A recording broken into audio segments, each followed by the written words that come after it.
नमस्कार. माझ्या शिर्डीकर मायबाप जनतेनी आपण सगळ्यांनी दिलेल्या प्रेमाच्या साईच्या आशीर्वादाने आज मी तुमच्यासमोर उभी आहे. खरं सांगायचं तर मी एक सर्वसामान्य महिला आहे. घर प्रपंच चालवणे हे माझं आयुष्य गेलं. घराच्या बाहेर पडायची कधी माझी हिंमत झाली नाही. पण राजमाता जिजाऊ सावित्रीबाई फुले आणि घटना सम्राट डॉक्टर बाबासाहेब आंबेडकर आम्हाला सर्वसामान्य महिलेचे स्वप्न पाहण्याची ताकद दिली. तुला पण एक हक्क आहे, तुला पण एक जागा आहे अशी जाणीव करून दिली. आज मी या शिर्डीसारख्या मोठ्या साईनगरीत निवडणुकीत उभी आहे. हे माझ्यासाठी फक्त निवडणूक नाही, नामदार साहेबांनी व सुजयदादांनी मला पाठिंबा दिला, प्रोत्साहन दिले. सामान्य महिला ही गावगाडा हाकू शकते, चालू शकते, यावर त्यांनी विश्वास टाकला आणि माझ्या नावावर शिक्कामोर्तब दिला. गेल्या काही दिवसात 80% शिर्डी मी फिरले. स्कूटीवर, रिक्षात, वाड्या वस्त्यात अनेक ठिकाणी मतदारांना घरात बोलवून ओवाळले, चहा दिला. हा प्रेमाचा पाऊस मी आयुष्यभर कधी विसरणार नाही.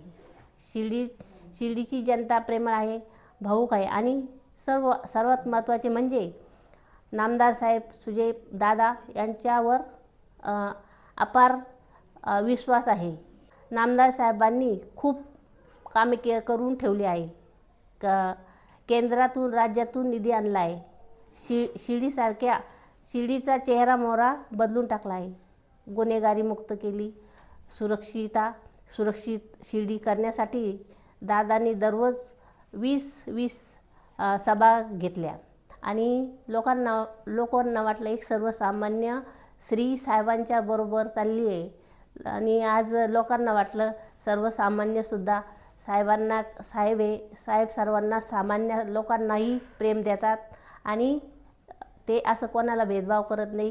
तर लोकांना असं वाटत होतं का साहेब आपल्या सर्वसामान्य लोकांना न्याय देतील का, आपल्यासोबत बोलतील का. पण मला असं वाटतंय का आज साहेबांनी मला गाडीत घेतलं. मला असं वाटलं का माझ्या वडिलांसारखे होते. मला खूप आनंद झाला. त्या कशा सुरक्षित राहतील यांचा त्यांना तो ध्यास आहे. त्यामुळे त्यांना असं वाटतंय की एक महिला उभी असल्या, एक भगिनी आपली उभी आहे, तर त्यांना वाटतं का आपण सर्व भाऊ त्यांच्या पाठीशी राहून हे कामं करण्याची गरज आहे.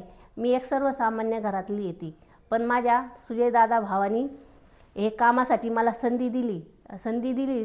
पण मी त्या संधीचं नक्कीच सोनं करेन आणि जनतेला आवाहन करीन की मी आमचे प्रभागातील 11 प्रभागातले उमेदवार आहे. तर मी धरून असे 24 पैकी 24 असे उमेदवार आहे. तर येत्या 2 तारखेला कमळ, घड्याळ, धनुष्यबाण या चिन्हावर सर्वांनी मतदान करावे. मी सगळ्यांना आवाहन करते. जय हिंद, जय महाराष्ट्र. नमस्कार सर्व शिर्डी माझ्या बांधवांना. आपण सगळ्यांनी दिलेल्या प्रेमाने आणि साईंच्या आशीर्वादाने आज माझी आई जयश्री विष्णू थोरात या नगराध्यक्षपदासाठी कमळ या चिन्हावरती उभे आहेत. खरं सांगायचं तर आम्ही सर्वच जण एक सामान्य घरातले आहोत आणि माझ्या आईला चूल मूल आणि घरदार यातच तिचं आयुष्य गेलं. परंतु तिने शालिनीताईच्या आदर्श घेत तिने आज समाजकारणात जाण्याचा निर्णय घेतला आणि विखे साहेबांच्या, नामदार साहेबांच्या आणि सुजयदादांच्या मदतीने त्यांनी सर्वसामान्य महिलेला एक संधी आज उपलब्ध करून दिली. ही आपल्या सर्वांसाठी एक आदर्शाची बाब आहे. कारण प्रत्येक वेळा आपण बघतो की प्रत्येक ठिकाणी नेहमी उच्च घरातले जे लोक आहेत तेच नेहमी समाजकारणात, राजकारणात जातात. परंतु सुजयदादांनी म्हणजे त्यांनी त्यांच्या शिक्षणाचा वापर करून आपल्या जनतेला आपल्यापर्यंत कसं ठेवता येईल आणि त्यांना आपल्यासोबत कसं धरून ठेवता येईल याचा एक आदर्श देत आज आपल्याला एक सर्वसामान्य महिला नगराध्यक्षपदासाठी दिल्यात. आणि त्याच्यामागे त्यांचं विजन असं आहे की प्रत्येक मोठ्यापासून ते लहान्यापर्यंत शिक्षित सर्व लोक, अशिक्षित सर्वांची मनातली भावना समजून घेऊन ते त्यांच्यापर्यंत पोहोचू शकतात. तसंच ह्या जयश्रीताई ज्या आहेत ती त्यांचे कामे करू शकतात. कारण जो लहान म्हणजे छोट्यातून मोठ्यापर्यंत गेला आहे त्याला प्रत्येक अडचणीचा अनुभव आहे आणि तो त्याच्यात आपल्या आईला, आपल्या बहिणीला, भावाला असं बघत असतो. आणि जयश्रीताई यांनी फक्त म्हणजे समाजकारणात जरी आज ते आल्या असेल तरी आमच्या घरात मी त्यांची स्वतः मुलगी, मी स्वतः एक उच्च शिक्षित आहे. आता सध्याही माझं शिक्षण चालू आहे.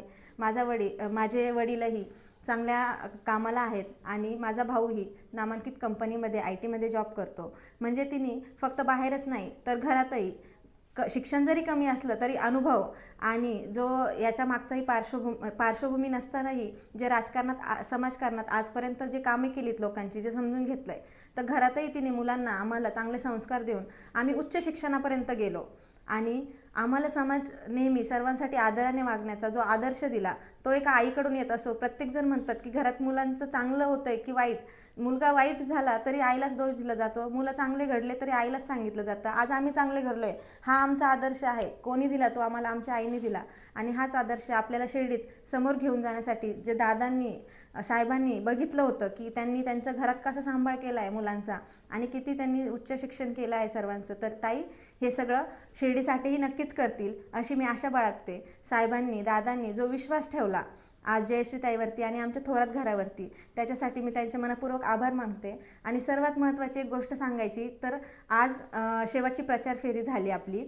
त्यात माझ्या आईच्या पायाला थोडंसं सुजलेलं असल्यामुळे ते लंगडत चालत होत्या. पण साहेबांचं मोठेपणा आणि त्यांचं जे सामान्य जनतेसाठी प्रेम आहे, म्हणजे एवढ्या हजारोच्या जनतेमध्ये त्यांनी त्यांच्याकडे लक्ष दिलं, त्यांचं त्यांच्यावरती लक्ष गेलं आणि ते स्वतः म्हटले की मी जिथं उभं आहे तिथं मी ताईंना उभं करतो, मी मागे उभं राहतो. हे साहेबांचं जे मोठे मन आहे आपल्या सर्व जनतेच्या प्रती, ते आज इथं दिसून आलं आणि हजारो लोकांमध्ये ते दिसून आलं.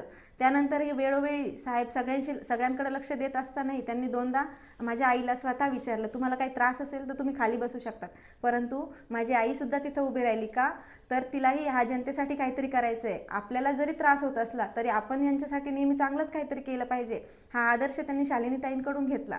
घरात शालिनीताई खूप वेळा घरचे कामे करून बाहेर लोकांची कामं करतात, तसं माझ्या आईने सुद्धा आजही ती घरचं सगळं आवरून तिथपर्यंत आलेली होती. आणि तिचा एवढा पाय दुखत असताना तिने केलं का, तर तिला जनतेसाठी काहीतरी करायचं आहे आणि हा आदर्श आम्हाला विखे घराण्यांकडून आलेला आहे. तर त्यासाठी मी सर्वांचे आभार मानते. आणि उद्या 2 तारखेला सर्वांनी कमळ चिन्हावरती बटन दाबून सर्व आपल्या 23 उमेदवार नगरसेवक आणि 24वे जयश्रीताई विष्णू थोरात यांचं जे कमळ चिन्ह आहे याच्यावर मत देऊन 24-0चं जे दादांचं स्वप्न आहे, जे त्यासाठी ते तेवढी धावपळ करत आहे, ते आपण सर्वांनी पूर्ण करावं ही नम्र विनंती करते. धन्यवाद. ओम साहेब.